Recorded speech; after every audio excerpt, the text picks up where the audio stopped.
जुगे जुगे लोक मानकर हित करती सी पुरोहित निजर पछे जहाँ हो जाऊ किंतु सब बेले अन्यर हित करती सी से समस्ते मानती समस्ते सम्मान दियंती छोट ठारू बड़ नहीं बड़ बड़ लोक छोटिया छोटिया पुरोहित घर को जाते भी प्रणाम करती कहीं भितर स्वयं भगवान को देखती आज जिते वृषजान निजे युद्ध करने को पलि जाइछंती आ युद्ध क्षेत्र फेरला बेलू तांकरी रथ चक तले जड़े मरीगला छोट छुआटी ताकू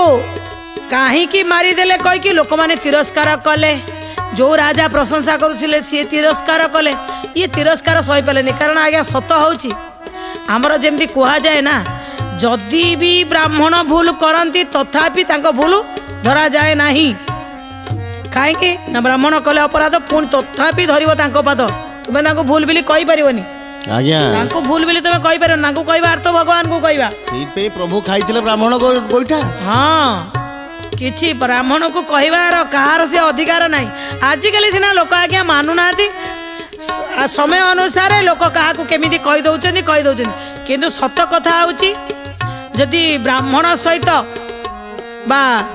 ब्राह्मणत्व सहित तमें रिपु कले ताले वंश भी विनाश हो जाए सहित कई शत्रुता करती किंतु आज ये जापारे त्रयीभूषण करदेले एवं राज्य से निजे निजे चली पलैले कहले मु रही तुम राज्य जो राज्य राजा निजर दोष को भी घोड़ाया चाहिए कहले 50-50 नवा किंतु जो मोरी उपर सब जगह देते मुझे कहीं रही कौन पाई धर्म करी कौन पाई पुरोहित करी कौन पाई मु जप करी कौन पाई मु तपस्या करी कौन पाई मु शास्त्र पढ़ी तुम मानक मुझे कहीं कहबी जार भूल हम मो मुंडे देदेव अनेक दिन अराजकता अनेकर व्यभिचार बढ़ीगला से राज्य रे धर्मतंत्र नष्ट होगला दिने राणी राजा को डाकिले कहले तुम्हें आग भाया ना जो राजा जय जयकार होता तुम्हें विधर्मी तुम्हें धर्म तुमको जना नहीं हठात राजा कहले कौन है राणी कहीं एमती कहले राणी कहले मु अनुभव करिछि मो पाखक खबर पहुंची नथिला तुम्हें राजाटी अरे राजा जदि पुरोहित को सम्मान न दिए राजा यदि शास्त्र को सम्मान न दिए राजा यदि भगवान को सम्मान न दिए राजा यदि धर्म को रक्षा न करे से राज्यर प्रजा माने केंदी खुशी रखिबे से रखी पारिबे नहीं खुशी रे कि प्रजा माने खुशी रे रही पारिबे नहीं ये राणींकर कथा राजा को मति की चहले देला कहले ताले तुम्हें कौन कहया को चाहछो ना ब्राह्मण कले अपराध पुणी तथापि तुम्हें धरिबो तांको पाद जदि भी सी चली जावाक चाहिए कहीं भूल मागिलनी कहीं अटकई रखिले आज कौन अवस्था है जानी पारिच कहले आ कौन करी ना जाओ फेरे कि आनब कौटी अच्छा खोज राणीकर आदेश राजा पुणी कहले सत कथा ये पुरोहित चलीगला परे आज्ञा आउ राज्य सी धर्म नहीं कौन करी समस्त पात्र मंत्री मानक डाकिले कहले चलो जीवा वृषजान को खोजिया आज्ञा सतरे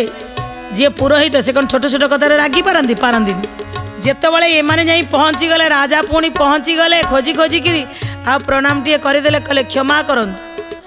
आपण परा पुरोहित आपण परा महान आपण परा भगवान को पाख लोक